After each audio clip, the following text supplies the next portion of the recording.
quería definir unos conceptos, ¿sí? Como epidemiología, patogenia, manifestaciones y forma clínica, y basarme en lo último en la guía de prácticas clínicas con algunas definiciones que son importantes para saber tratar correctamente a este tipo de patología y las siguientes recomendaciones que hace el Ministerio de la Protección.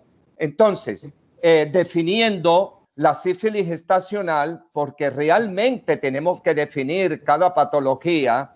La sífilis no es más que una enfermedad infecciosa de carácter sistémico y es exclusiva del ser humano como único reservorio. Esta enfermedad se puede transmitir por varias vías, como es la sexual, la sanguínea y la perinatal. Dentro de estas tres vías de transmisión, la más frecuente es la vía sexual, que se produce porque ahí hay un micrófono que está como produciendo interferencia. Por favor. De las tres vías, la vía sexual es la más frecuente. La vía sexual es la más frecuente y se va a producir por una inoculación del microorganismo por abrasiones causadas por traumatismo que se producen en piel y mucosa.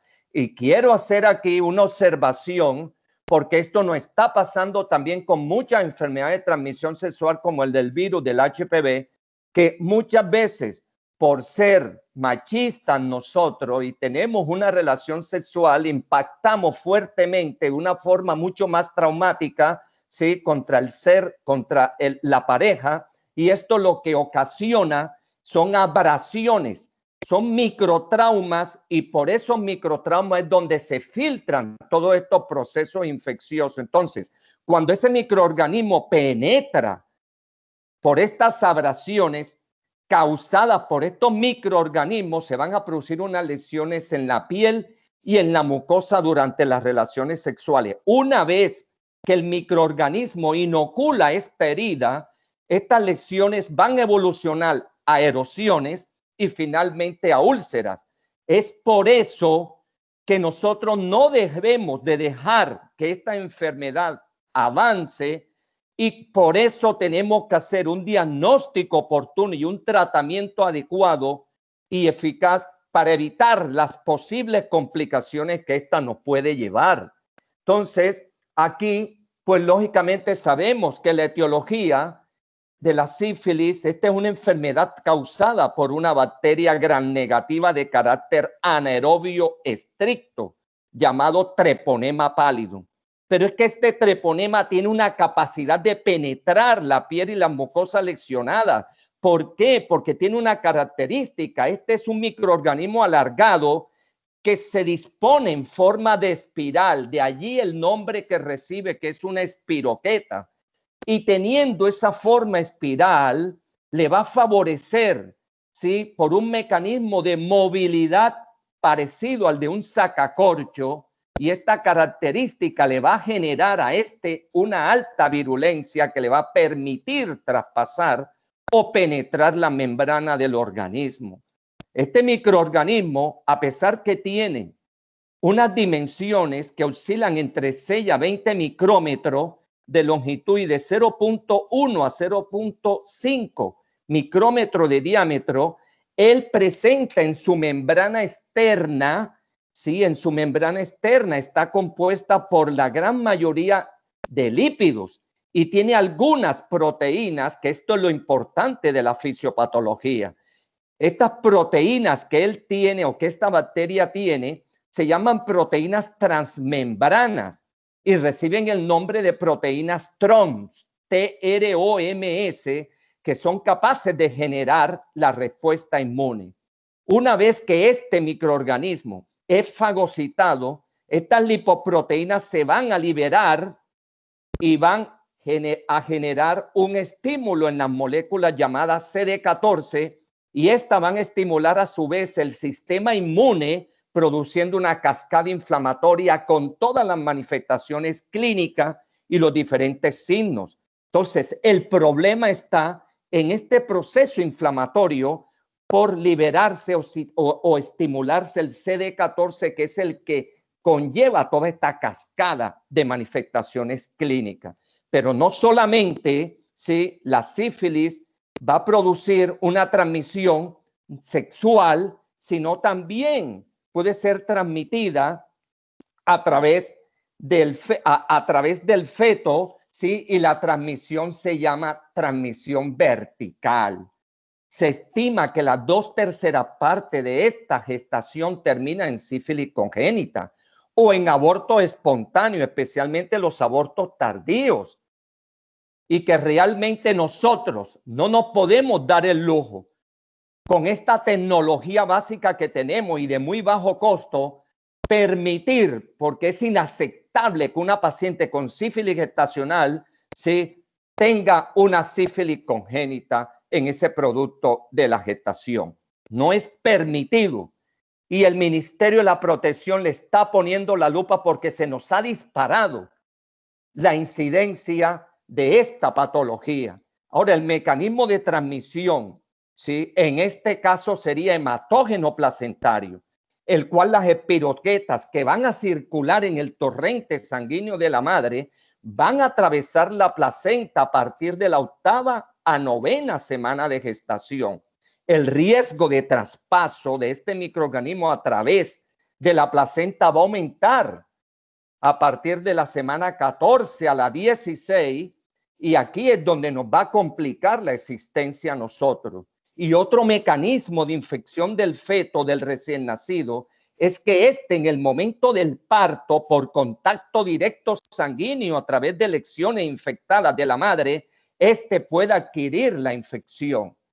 Entonces, hay que tener en cuenta que la infección puede transmitirse al feto en cualquier estadio de la enfermedad.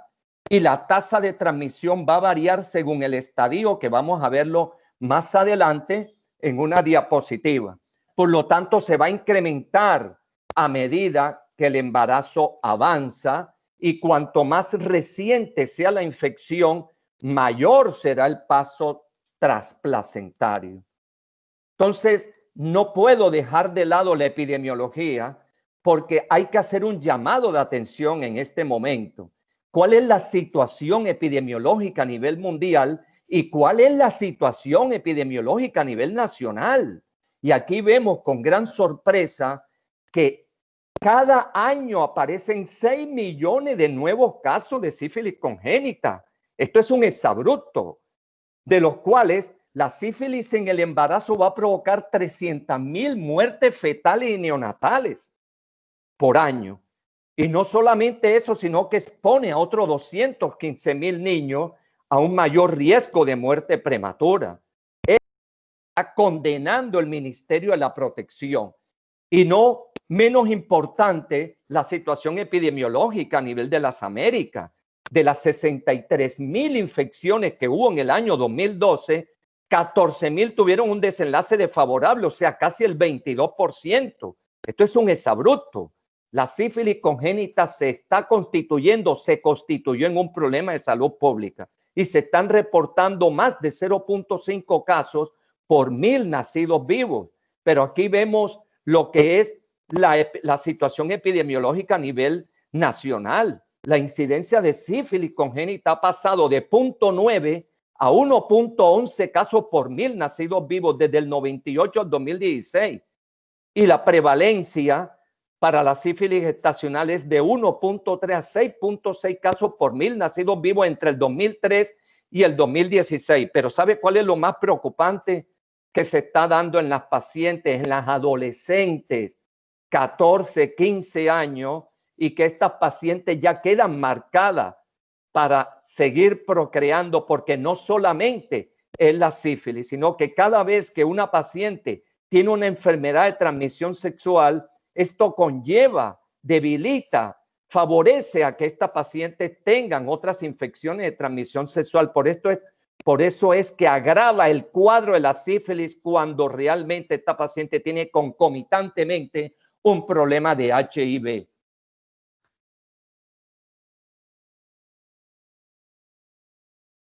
Entonces, ya habíamos dicho que el agente infeccioso es la Espiroqueta treponema pálido, que era una bacteria de género treponema, y que el modo de transmisión, pues ya se lo había hablado, no voy a detenerme en esto, que el reservorio es el humano y que el periodo de incubación, y esto es lo importante, nosotros tenemos que conocer las diferentes etapas de la sífilis. Llámese sífilis temprana, sífilis primaria, sífilis secundaria, sífilis latente temprana y sífilis latente tardía, porque de aquí es que va a depender, ¿sí?, el tratamiento idóneo que le hagamos a esta paciente. Entonces, quiero detenerme un poco para hablar someramente de qué es la sífilis primaria. La sífilis primaria, ¿sí?, se presenta con un periodo de incubación de 10 a 90 días y con un promedio de 21 días.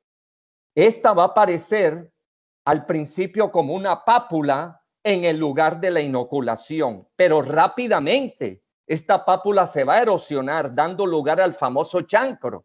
Entonces, la sífilis primaria tiene dos características clínicas. Una que es el chancro sifilítico y la otra que es la linfadenopatía, pero es regional. ¿Qué pasa con el chancro sifilítico? Tiene una característica que hay que saber hacer el diagnóstico diferencial. El chancro sifilítico que se presenta en esta paciente tiene la característica de ser un chancro duro, indoloro, de base limpia. Hay que hacer la diferencia con el chancro blando o chancroide, que es una enfermedad de transmisión sexual causada por el hemófilo Ducrey, que es una bacteria gram negativa. Este chancro que produce el hemófilo Ducrey es totalmente diferente porque es doloroso y de aspecto antihigiénico, es de base sucia. Entonces, esto hay que diferenciarlo para no cometer un error en el diagnóstico. Y la linfadenopatía regional, que aparece, el chancro cura espontáneamente o con tratamiento, entre comillas, en 3 a 6 semanas. Ahí las espiroquetas pueden identificarse mediante la observación directa por campo oscuro, por detención de antígeno, ¿sí?, por inmunofluorescencia. Pero hay que pensar en la sífilis para poder hacer el diagnóstico. Después de la sífilis primaria, podemos hablar de la sífilis secundaria rápidamente y sabemos que es la representación, o sea, representa el estadio clínico más florido de la infección. Esta va a empezar aproximadamente entre 2 a 8 semanas después de la aparición del chancro. Este treponema va a invadir todos los órganos y la mayoría de los líquidos orgánicos. Ella comienza por un exantema maculopapular o pustular que puede afectar cualquier superficie del cuerpo. Las localizaciones, que es lo típico en la sífilis secundaria, es en las palmas y en las plantas de los pies. Y con esto ya uno puede clínicamente hacer el diagnóstico. Pero tiene una característica, que esta sífilis secundaria en las áreas intertriginosas, ¿sí?, se presenta como unas pápulas que agrandan y se erosionan, produciendo unas placas de infección, que es la que nosotros le denominamos condilomas planos.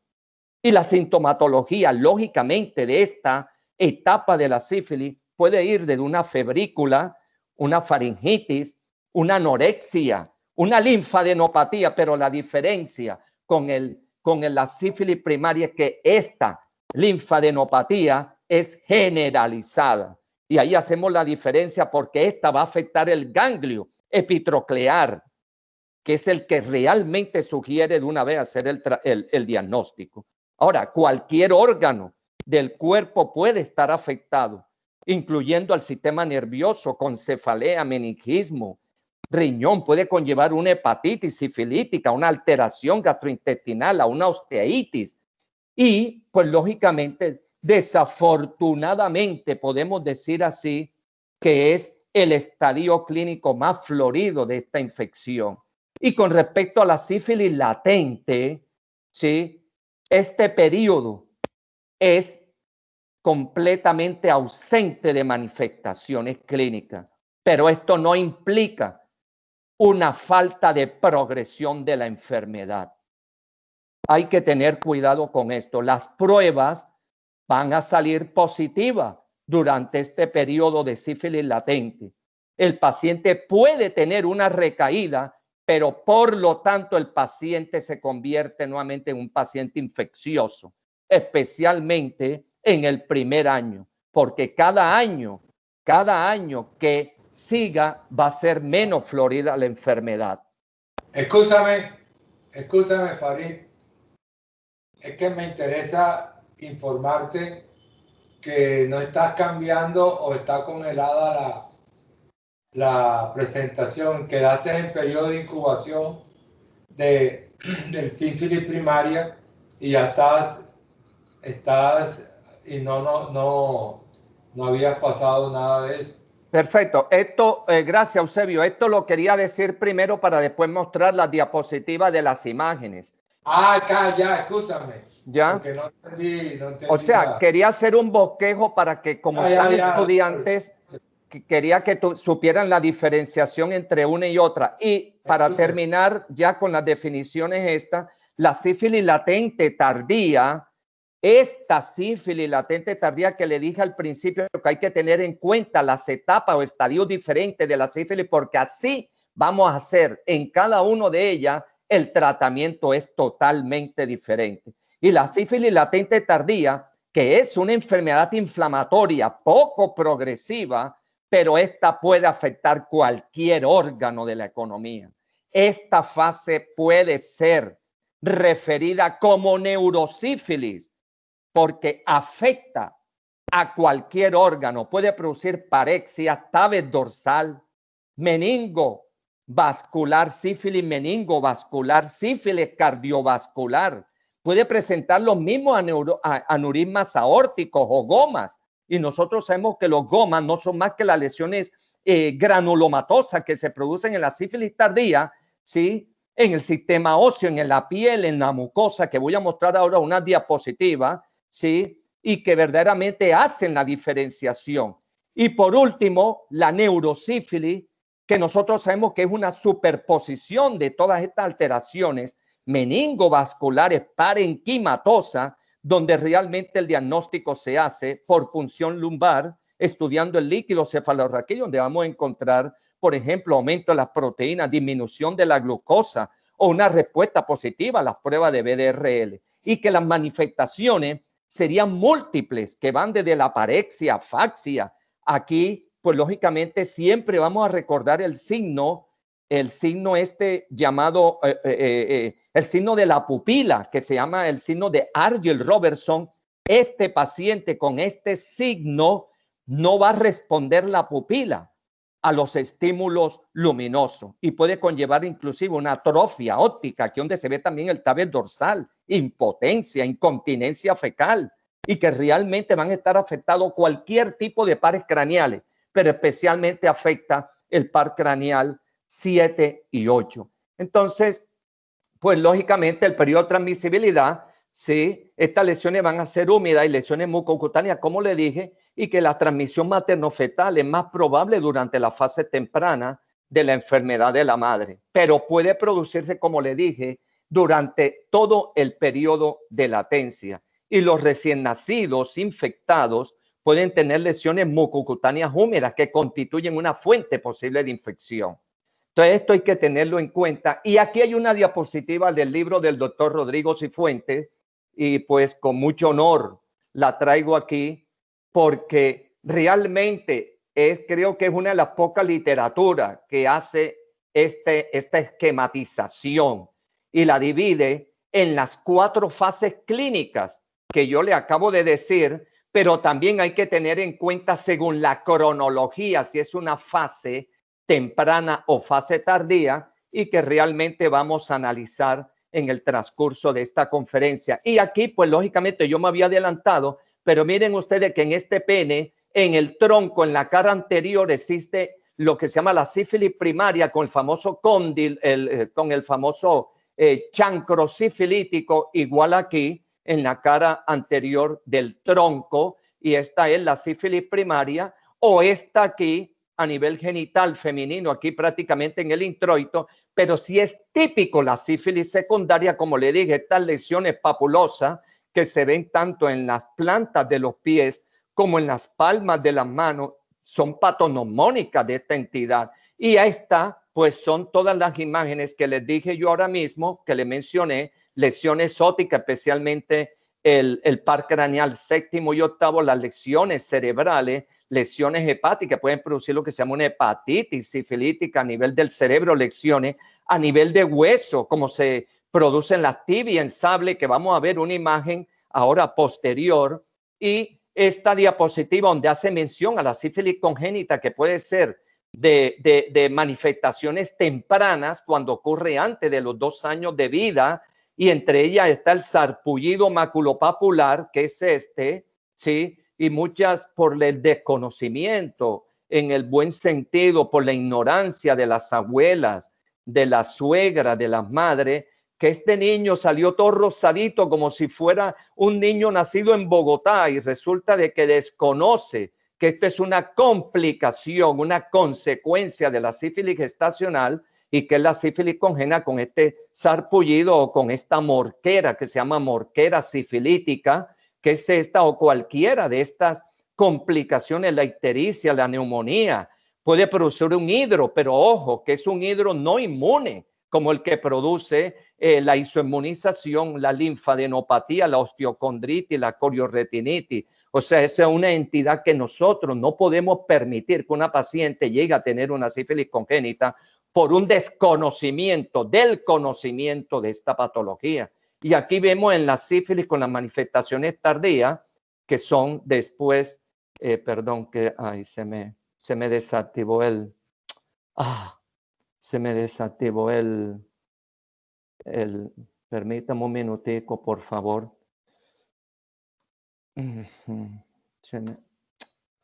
Permítame que se me desactivó el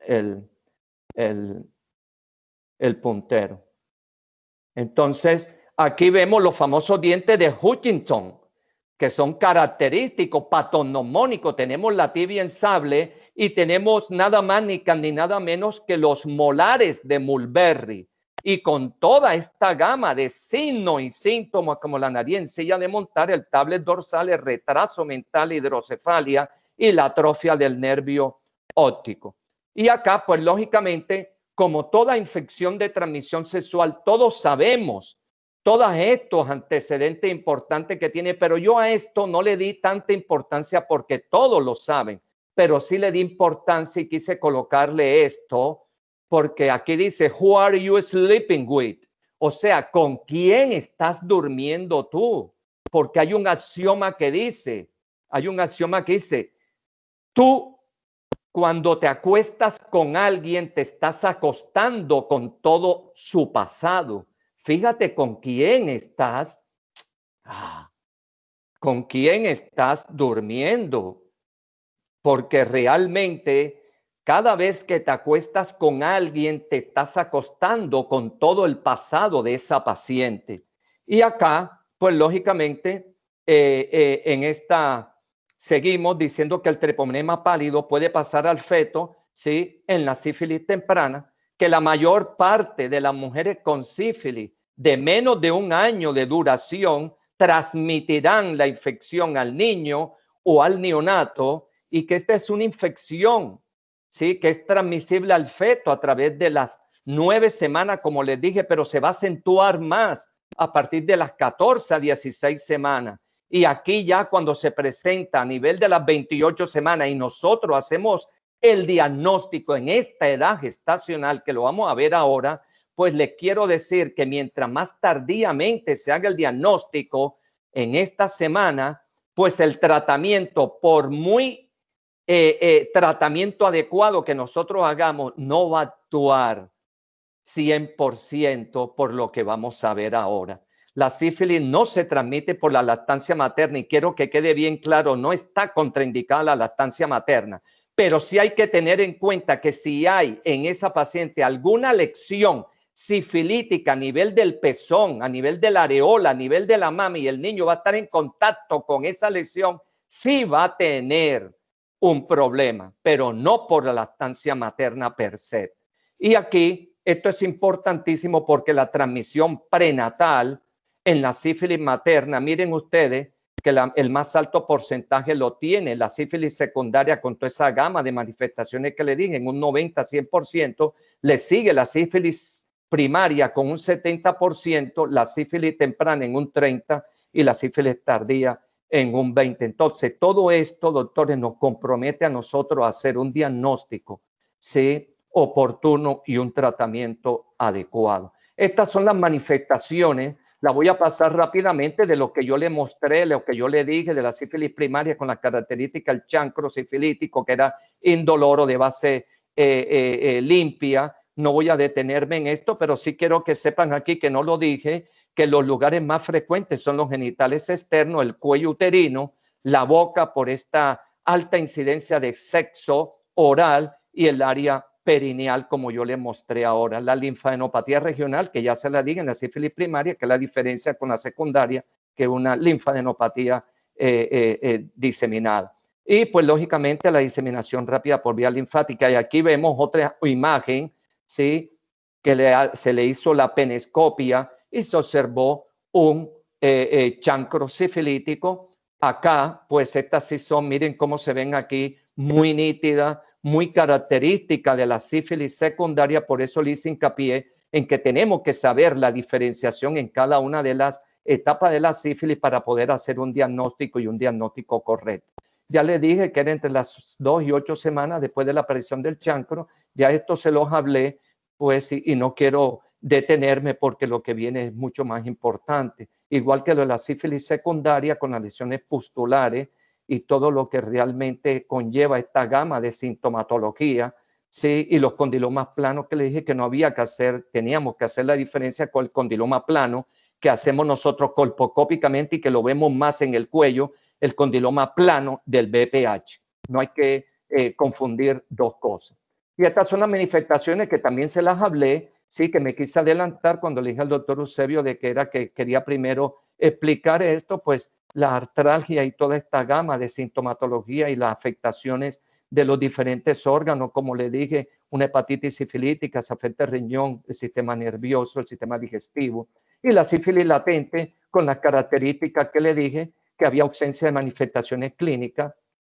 Por eso voy rápido porque ya, pues, lógicamente la ventilé, y la sífilis terciaria con todo lo que eran los gomas sifilíticos y se los definí para que realmente se tuviera un concepto más claro, con toda la gama también de lesiones cardiovasculares, con la famosa aortitis, ¿sí? Aortitis, porque afecta lógicamente esa capa tan importante. Y miren estas imágenes que son supremamente importantes. O miren esta, aquí, aquí está. No me acordaba que aquí tenía pues el signo llamativo que se llama el signo de la pupila de Argyll-Robertson, y que miren ustedes, él no responde a los estímulos luminosos. Y esto era lo importante que les quería mencionar, lo mismo que, pues lógicamente, todas estas complicaciones de la sífilis terciaria, sí, que son cardiovasculares, las famosas endoarteritis obliterantes, que van a afectar la vasa vasorum de la aorta y provocan todas estas lesiones, aneurismas saculares,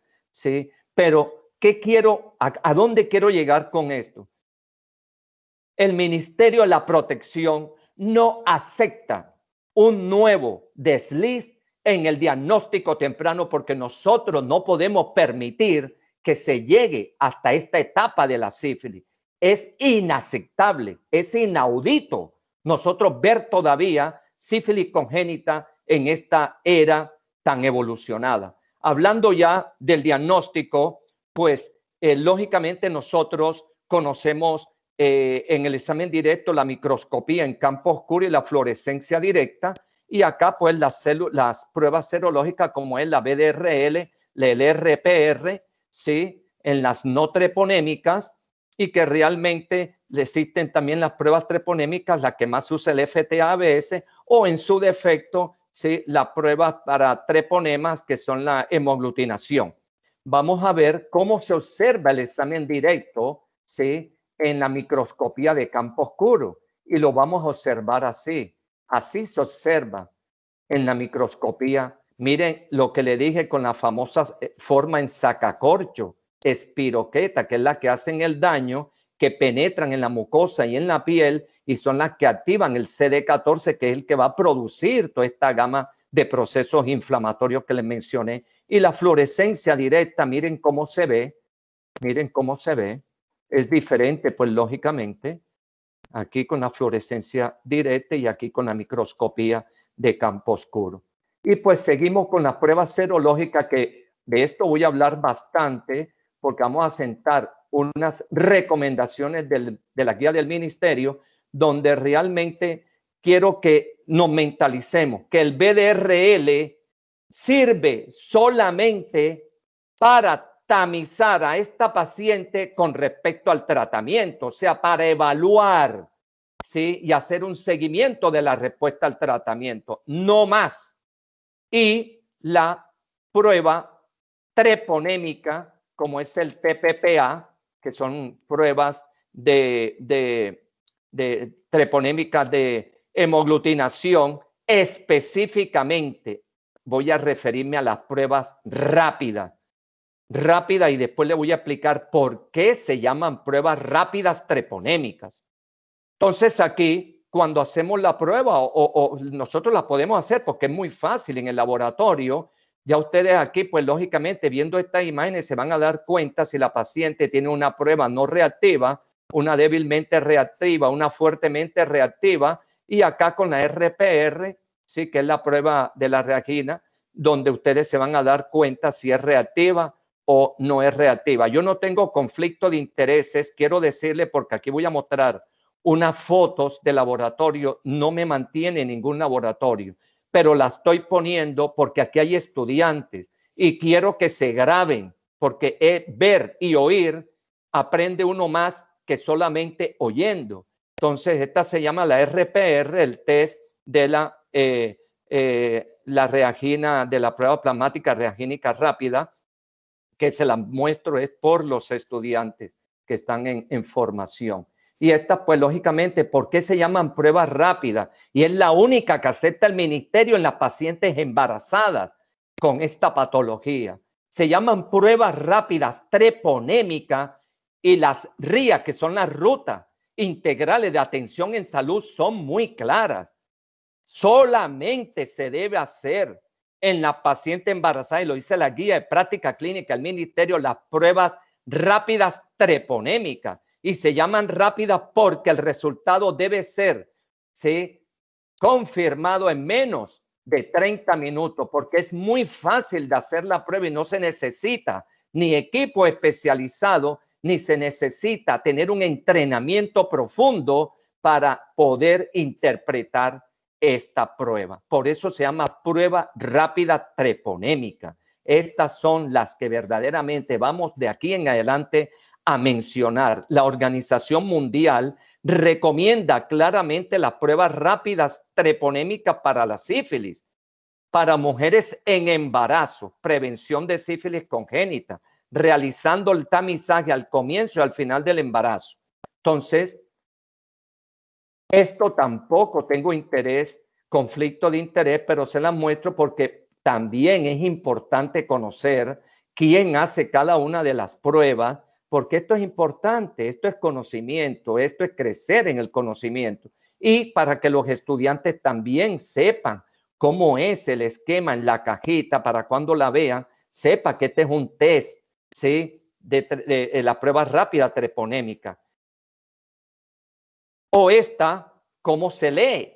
Entonces, miren ustedes que cuando están las dos líneas bien remarcadas en esta prueba rápida, ¿sí?, se denomina positivo. O inclusive es positivo cuando está la línea superior bien concentrada, bien remarcada, y la segunda línea no tan remarcada, pero se observa remarcada débilmente, también se llama positiva estas dos pruebas.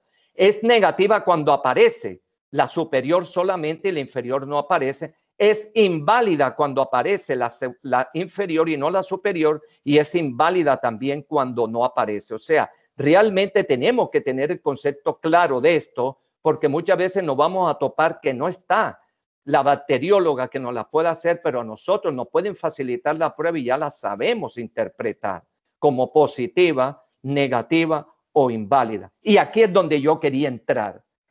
Aquí es donde se centra toda la conferencia, doctores. En las guías prácticas clínicas del ministerio, voy a ser lento en la explicación de cada una de las recomendaciones para que los estudiantes la tengan claro en su internado. Son 19 recomendaciones que hace el ministerio. Y les voy a decir algo. Todo lo que escuchas se la tienen que aprender de memoria. Ustedes saben que yo fui jefe de ginecología de Secretaría de Salud como ginecólogo en Soledad en el año 2017, 2018 y 2019. En estos momentos no han hecho ningún contrato. Y me ha tocado a mí hacer en cada uno de los centros de salud, en las clínicas y en los hospitales, que muchos de ustedes me han visto allá, me ha tocado a mí hacer inspección, vigilancia y control y adherencia a las guías. Y no puede ser que vamos a ver una historia clínica y el interno o el médico de planta o el médico general me presenta la historia clínica. Primero, no hay coherencia en la historia clínica, porque colocan en la historia clínica una clínica que no corresponde con el diagnóstico. Y vemos desafortunadamente que en la historia clínica la paciente llegó y no le mandaron la prueba rápida treponema, sino que siguen mandando todavía la BDRL. Y desafortunadamente son compañeros de trabajo mío, pero no podemos dejar pasar por alto esto. Entonces yo quiero y le pido encarecidamente a los estudiantes que van a pasar al internado que tengan claro lo que yo voy a explicar aquí con respecto a 5 definiciones que la debemos saber de memoria para poder instaurar un tratamiento adecuado en cada una de estas definiciones. Entonces voy a leer el primer caso. El primer caso dice, sífilis gestacional. Vamos a ver cómo definimos sífilis gestacional. Y la sífilis gestacional puede ser un caso probable o un caso verdadero, un caso confirmado. Y tenemos que saber cuál es la diferencia entre ellos dos. Porque si es un caso probable, no se reporta al Civigila. Pero un caso confirmado sí se tiene que reportar al Civigila. Y eso por eso es que tenemos un subregistro de esta patología en todos los entes de salud. Aquí tenemos lo que es sífilis gestacional, caso probable, y se denomina caso probable o caso confirmado dependiendo de la diferencia. Vamos a ver qué es lo que es una reinfección, porque en una reinfección hay que hacer un tratamiento diferente a lo que hacemos un tratamiento de la sífilis gestacional en una sífilis primaria, en una sífilis secundaria, en una sífilis latente temprana. Es totalmente el tratamiento de una reinfección. Y vamos a mirar qué es una sífilis congénita. Estas definiciones tenemos que saberlas de memoria. Entonces, vamos a ver qué es una sífilis gestacional, caso probable. Y un caso probable de sífilis gestacional es toda gestante, puérpera o con un aborto en los últimos 40 días, más con signos o sin signos sugestivos de sífilis, más la paciente con prueba treponema rápida positiva, más que no haya recibido tratamiento adecuado. Y usted me van a preguntar, pero doctor, pero ¿cuál es el tratamiento adecuado? Ya se lo voy a decir para que nos quitemos la telaraña de muchos tratamientos que se hacen que son inadecuados en la paciente embarazada, pero son tratamientos adecuados en las no embarazadas, que es totalmente diferente. Entonces, que la paciente haya tenido una prueba rápida positiva, pero que no haya recibido un tratamiento adecuado durante la presente gestación. Este tipo de sífilis gestacional, caso no probable, no son notificados a Civigila, que quede claro. Pero ahora vamos a mirar cuál es la diferencia entre caso probable y caso confirmado. Entonces, comienza diciendo igual que el caso probable, gestante, puérpera, o con aborto en los últimos 40 días, igual con o sin signo sugestivo de sífilis, con prueba treponémica rápida positiva igual a esta, acompañada de prueba no treponémica reactiva a cualquier dilución. Miremos dónde está la diferencia. Y que no haya recibido tratamiento adecuado o reinfección no tratada. Entonces, ojo que a esta le hicimos una prueba rápida treponémica que salió positiva, pero no tiene una prueba no treponémica y que sea reactiva a cualquier dilución. Después le voy a explicar las diluciones. Que no haya recibido tratamiento adecuado o que tenga una reinfección no tratada. Ahora le voy a decir qué es lo que es reinfección. Este caso sí se notifica si vigila. Entonces, hago claridad. Todo ente de salud que tenga un caso confirmado tiene que notificarlo a si vigila. Y esto es un dato importantísimo. Al final me pueden hacer las preguntas porque para seguir. Ahora vamos a ver, porque le dije en la gráfica anterior, o que tengo una reinfección. Vamos a ver qué es reinfección. Y podemos definir reinfección por dos situaciones importantes. La primera, gestante o mujer en puerperio, haber recibido tratamiento adecuado. Aquí sí recibió tratamiento adecuado, pero presenta lesiones compatibles en genitales o en piel, o tiene un aumento en los títulos de la prueba treponémica de 4 veces o de 2 diluciones con respecto a la prueba no treponémica inicial. Voy a ser explícito en esto porque vuelvo y repito, por los estudiantes. Recordemos nosotros que los DIL o las diluciones se aumentan exponencialmente.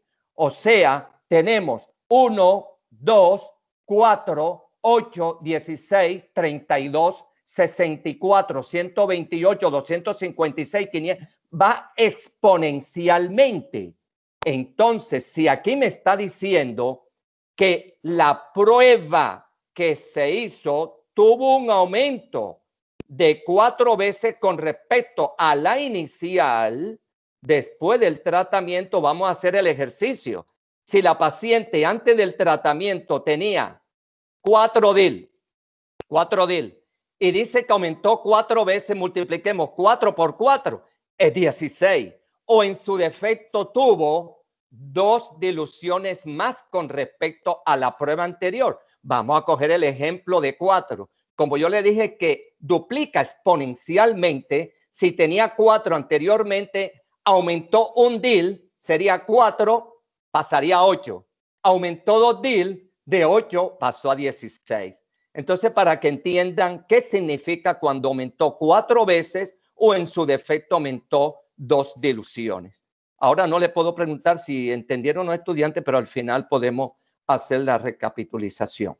Y también se denomina reinfección cuando la gestante o mujer en puerperio con diagnóstico de sífilis primaria o secundaria y pudo haber recibido tratamiento adecuado 6 meses después de los títulos de la prueba no treponémica, no descendió 4 veces o 2 diluciones. ¿Qué quiere decir? Es al revés. Esta aumentó con respecto a la prueba inicial 4 veces o 2 diluciones y esta no descendió. Ay, Dios mío. Discúlpeme aquí que otra vez toqué esto y no sé. O no descendió 4 veces o 2 diluciones, pero también en quien 12 meses después de los títulos de la prueba, ¿sí?, no treponémica, no descendieron 4 veces o 2 diluciones. O sea, ¿qué quiere decir esto? Que después que usted le hizo el tratamiento adecuado, pasó 6 meses y a los 6 meses no se vio que descendió 4 veces o 2 diluciones con respecto a la prueba inicial antes del tratamiento, o en 12 meses después que usted hizo eso, ¿sí?, los títulos no descendieron 4 veces o 2 diluciones. Estas son las dos definiciones. Parecen difíciles, pero no. Eso se lo aprende uno. Estas son las dos definiciones de reinfección. Esto se está poniendo interesante. Y acá vamos a ver cuáles son las 3 definiciones que el ministerio considera que se debe denominar sífilis gestacional.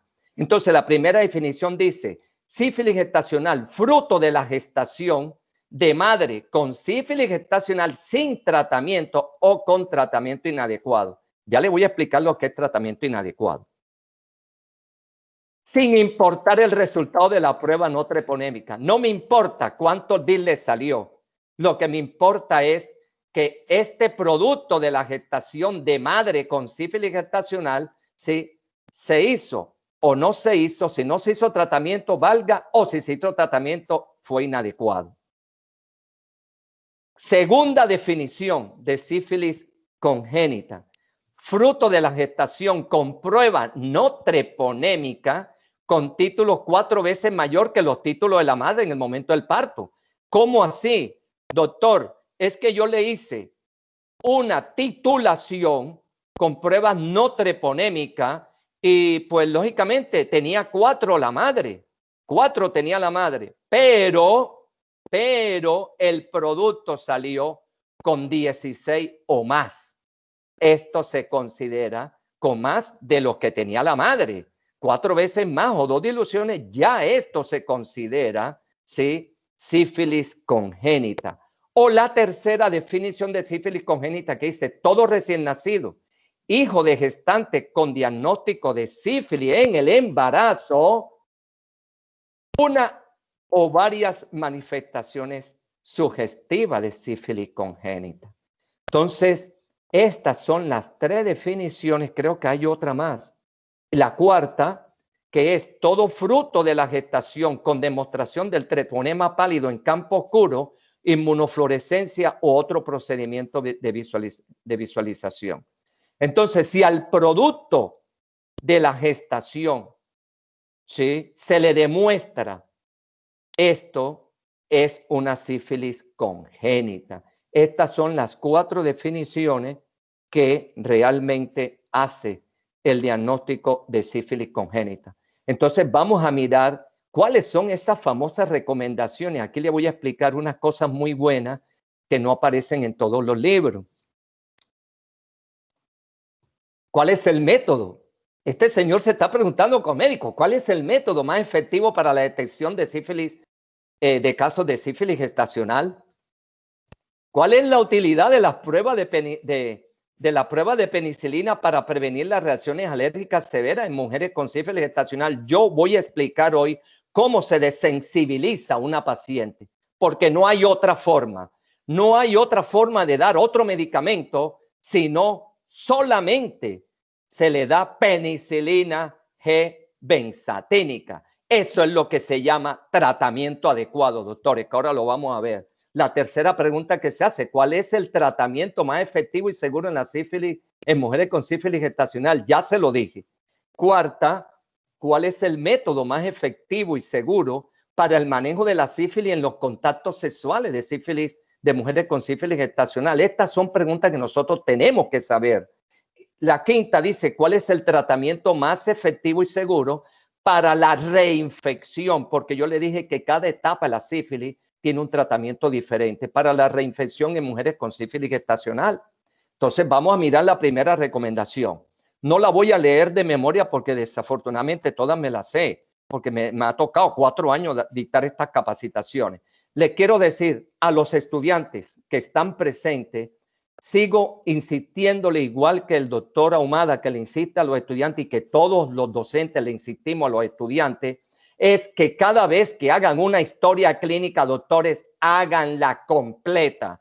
Y completa es con pelos y señales, con los antecedentes personales y los antecedentes familiares de la paciente, porque de aquí va a depender, ¿sí?, el tratamiento de estas pacientes con LUES y embarazo.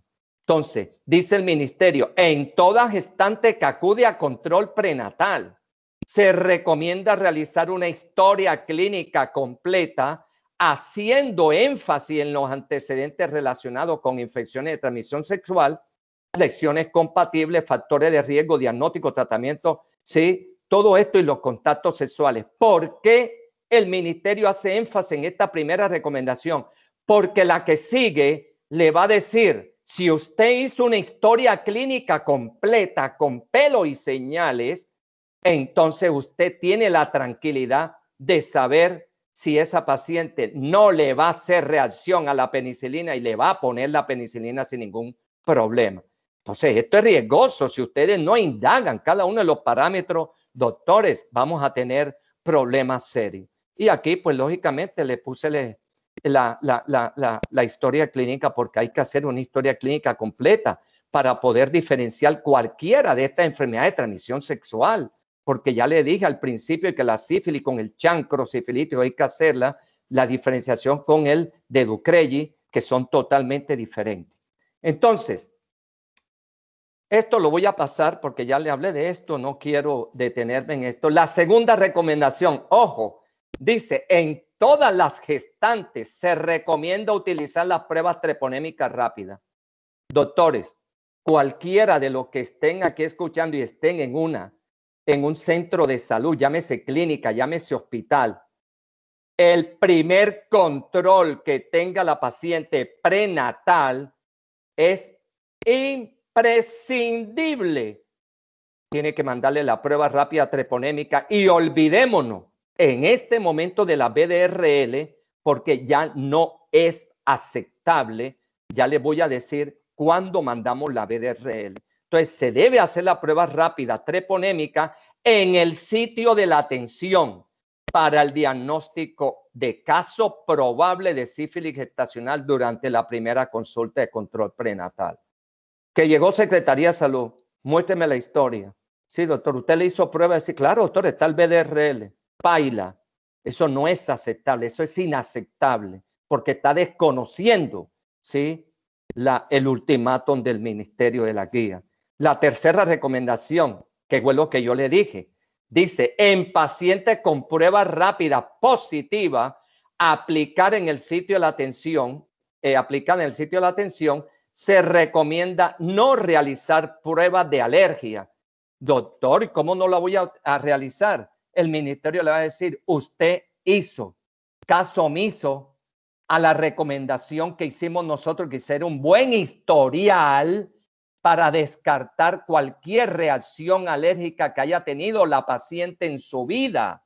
Cuando le hayan puesto o alguna reacción alérgica por otra cosa, entonces él dice, no hagas la prueba, no la hagas, colócala. Pero ¿y qué tal que usted no indague sobre estas recomendaciones? Entonces, para sintonizarnos, llegó la paciente, le llegó la paciente a la doctora Ana María en su sitio de trabajo. Primer control, vengo porque estoy embarazada. La doctora Ana María, ¿qué tiene que hacer? Llama al laboratorio y le dice a la bacterióloga, a la técnica, hágame el favor, voy a hacer una prueba rápida treponémica. La tecnóloga llega al sitio donde la doctora está con la paciente, le toman la muestra, se la llevan y la paciente tiene con la doctora Ana María del resultado, antes que se vaya la paciente, tener el resultado de la prueba. ¿Qué le va a dar la prueba? ¿Le va a dar positiva o negativa? ¿Le dio positiva?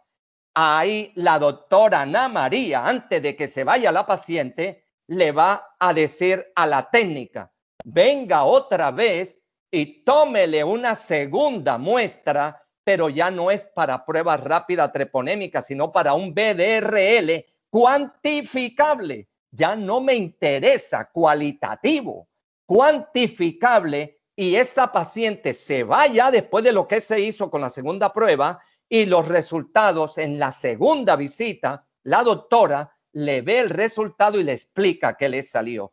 Eso es lo que hay que hacer de ahora en adelante. No lo dice Farixecin, sino la guía práctica clínica del ministerio. Porque hay que hacer una buena historia clínica para evitar en esta paciente que haga un edema angioneurótico de Queens, que haga una urticaria generalizada, que haga una dificultad respiratoria o que haga un choque anafiláctico.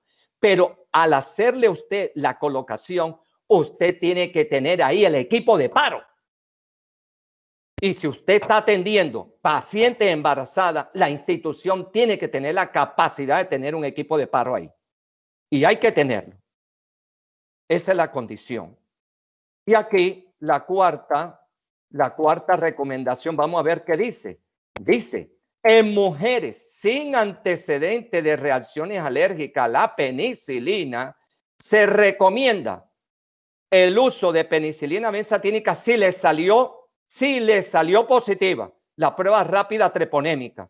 Si le salió, usted, no tengo conflicto de intereses, le va a colocar la dosis de 2.400.000 unidades internacionales intramuscular, aplicada en el mismo momento de conocer el resultado de la prueba rápida treponémica, y continuar con el manejo según el estadio de la sífilis en el que se encuentre la gestante. Entonces, como usted es un avesado en sífilis, usted tiene que darse cuenta qué estadio tiene la sífilis, indagando si es una sífilis latente temprana, menos de un año de evolución, si es una sífilis latente tardía, mayor de un año de evolución, o si es la característica de la etapa de la sífilis primaria, secundaria, sí, que yo mostré en el esquema del doctor Rodrigo Cifuentes. La quinta recomendación dice, en gestante con una prueba rápida treponémica aplicada en el sitio allá en el anteriormente pediátrico, donde está la doctora Ana María, se recomienda realizar inmediatamente después de recibir la penicilina benzatínica una prueba rápida no treponémica, que fue la que le dije yo ahora, que se solicitará sea reportada en dilución. Eso se lo acabé de explicar anteriormente. El resultado de la prueba no treponémica será valorada en la siguiente consulta de control prenatal.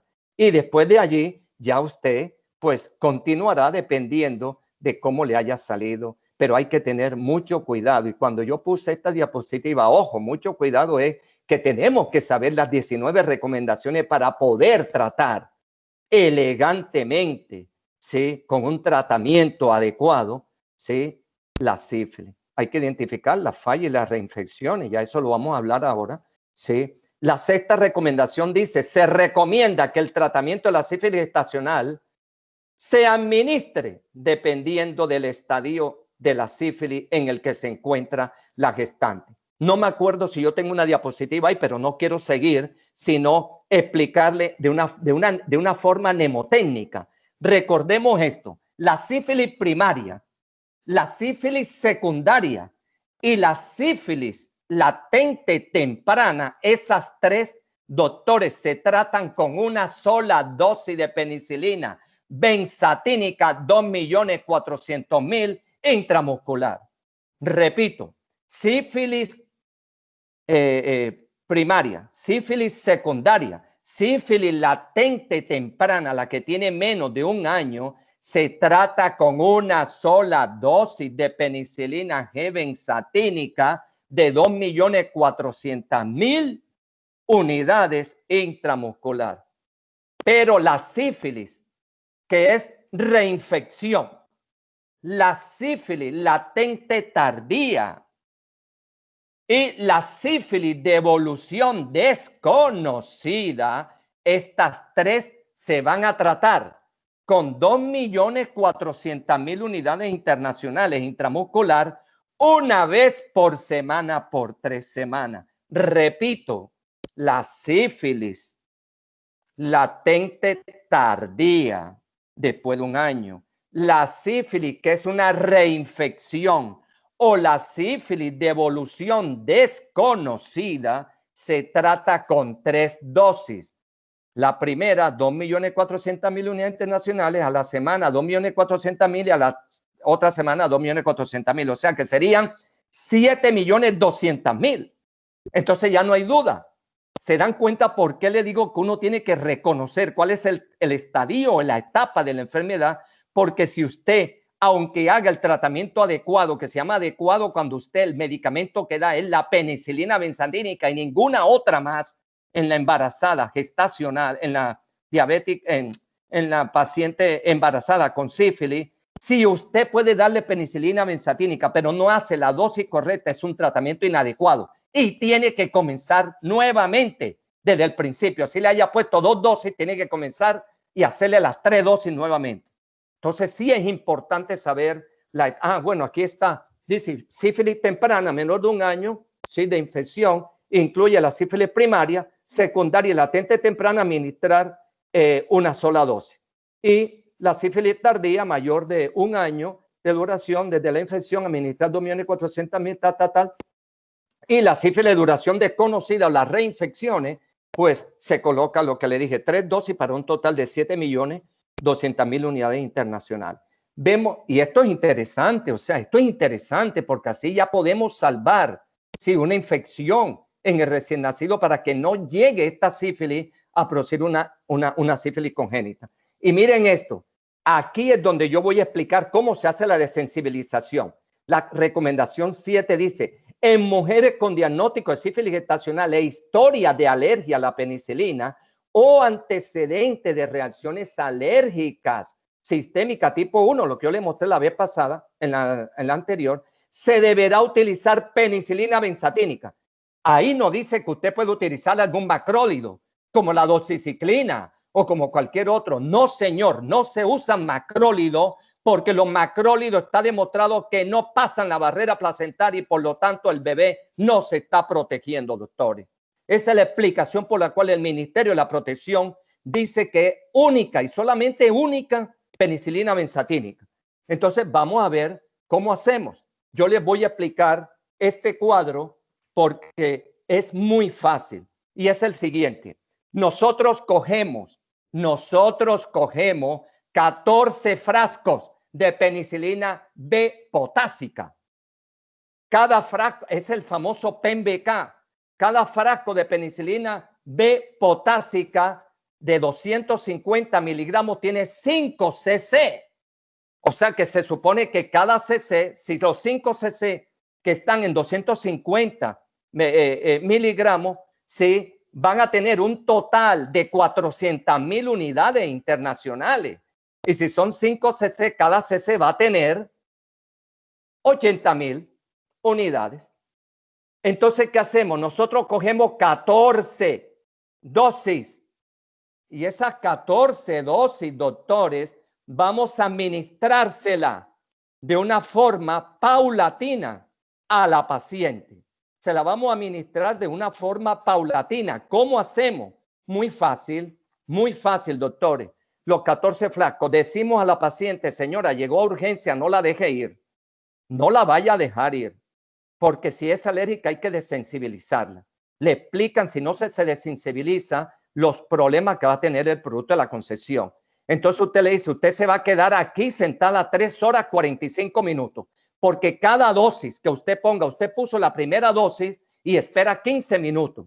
A los 15 minutos coloca la segunda dosis. A los otros 15 minutos coloca la tercera dosis.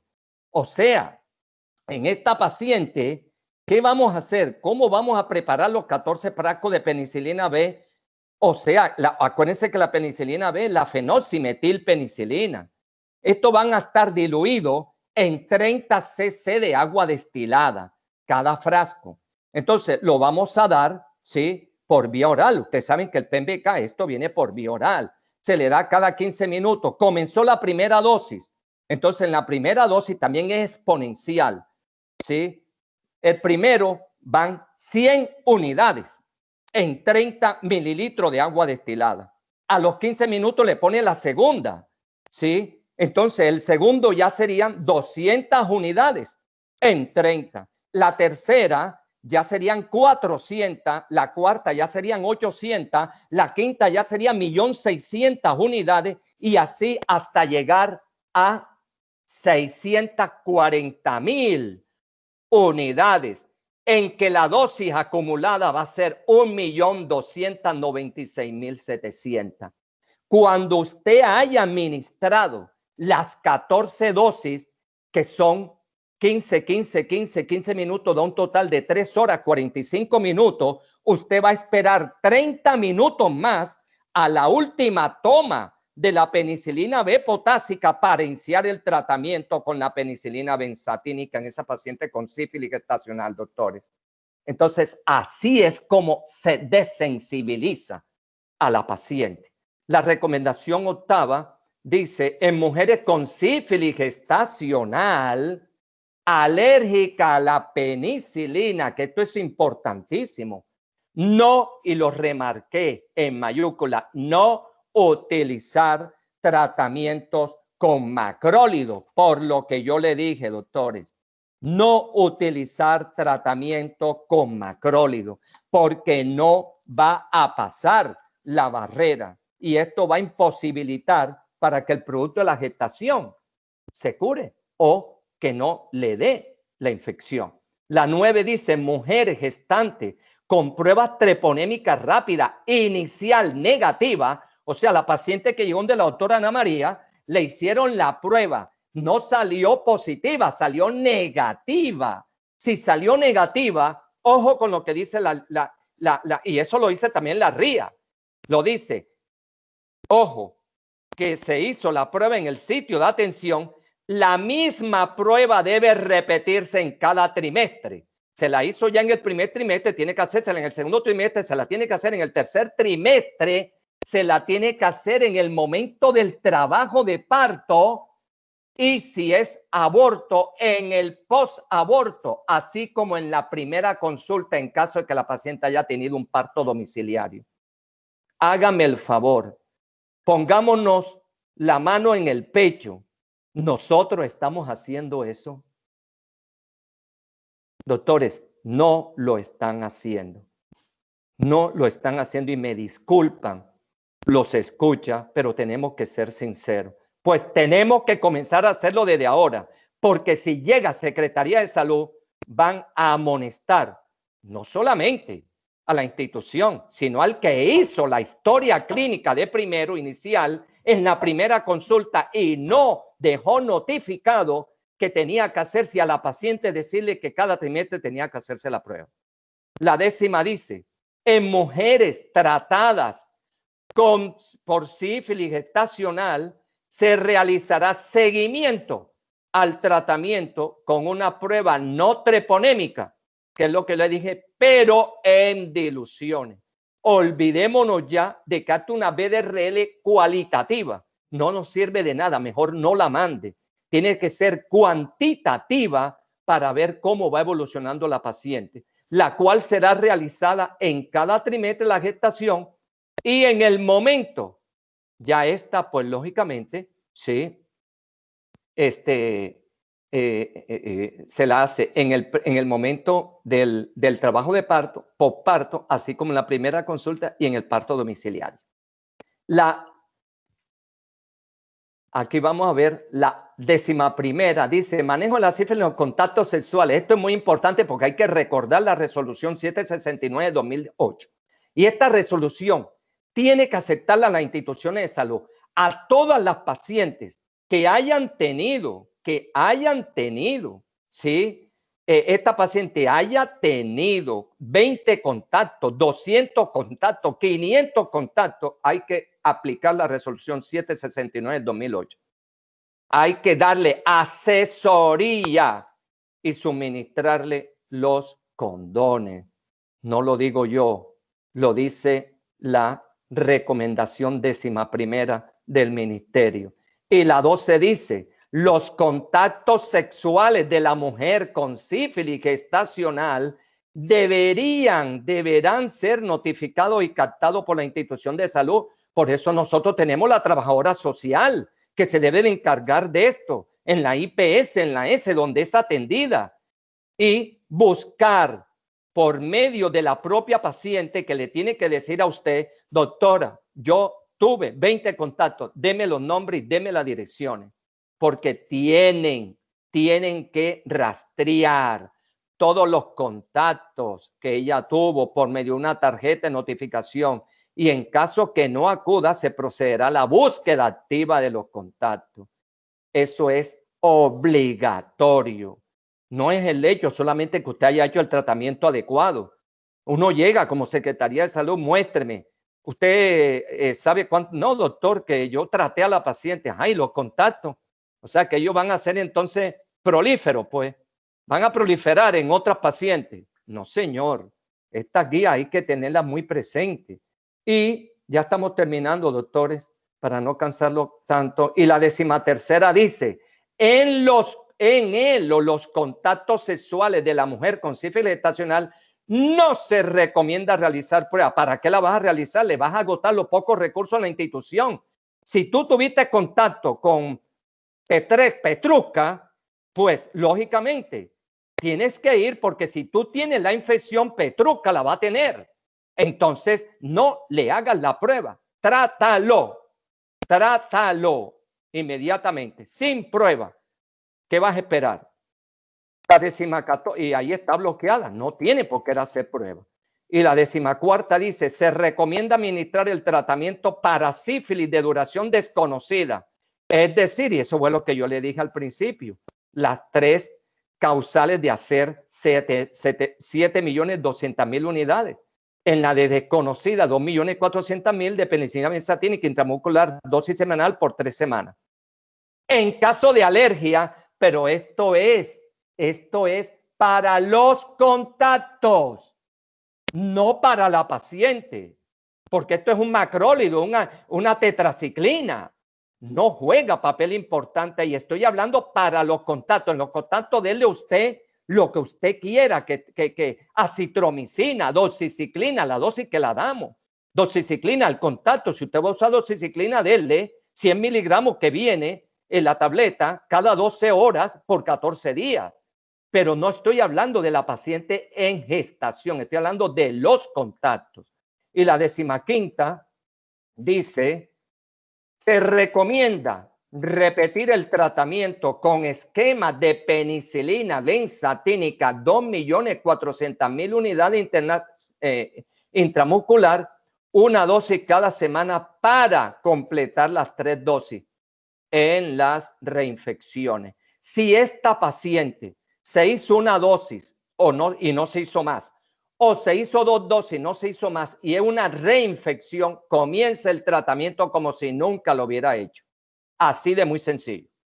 Y para la sífilis congénita tenemos ya las 3 últimas diapositivas, que es importante. Dice, ¿cuál es el mejor método más efectivo? ¿Cuál es el método, más efectivo para el diagnóstico de la sífilis congénita? ¿Cuál es el tratamiento más efectivo, seguro para la sífilis congénita? Que esto va para los internos cuando vayan a comenzar por pediatría, porque deben de saberlo. ¿Y cómo debe de ser el seguimiento de estos pacientes diagnosticados con sífilis congénita? Vamos a mirar, esta es la antepenúltima. Dice, en todo recién nacido, fruto de la gestación de una mujer con antecedentes de sífilis gestacional en el embarazo actual o con signos clínicos compatibles con sífilis gestacional, se recomienda realizar exámenes clínicos y paraclínicos de acuerdo con la definición de caso de sífilis congénita. Y ya yo a ustedes les dije, les mostré cuál era un caso de sífilis congénita, les mostré las 4 definiciones. Ahora miren esto, miren el tratamiento. En todo recién nacido, esto lo tenemos que saber de memoria. En todo recién nacido que cumpla con la definición de caso de sífilis congénita, se recomienda el uso de penicilina G cristalina. No estoy hablando de benzatínica, doctores. Cristalina, y miren la dosis, miren cómo la fraccionan en los 10 días. 100.000 unidades internacionales por kilo IV dividida en 2 dosis, o sea que usted los primeros 7 días va a dividirla en 2 dosis, las 100.000, y le va a dar una de 50.000 en cada dosis, cada 12 horas por los 7 días. Pero después del 7º día, o sea, el día 8º, 9º y 10º, le va a aumentar a 150 fraccionándola en 3 dosis. O sea, cada 8 horas dándole 50.000 en cada una. O sea que el tratamiento de la sífilis congénita se hace para redondear, con penicilina G cristalina por 10 días. Los primeros 7 días, 100.000 unidades fraccionadas en 2 mitades, 50.000 y 50.000. Y el día 8º, 9º y 10º se aumenta la dosis a 150.000, pero se fracciona la administración cada 8 horas, o sea que cada 8 horas le va a dar usted 50.000.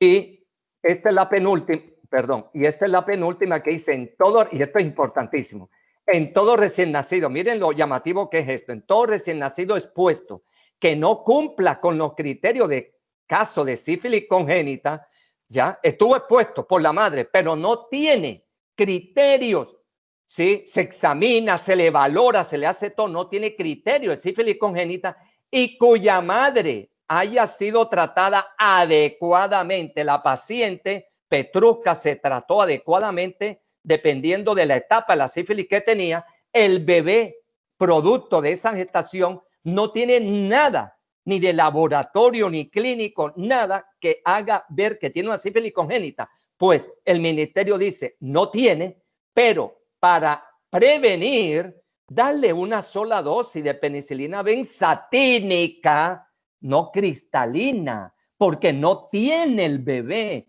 Darle la benzatínica, 50.000 unidades internacionales por kilo de peso intramuscular como dosis profiláctica, doctores. Quedó claro porque el niño no tiene la sífilis congénita.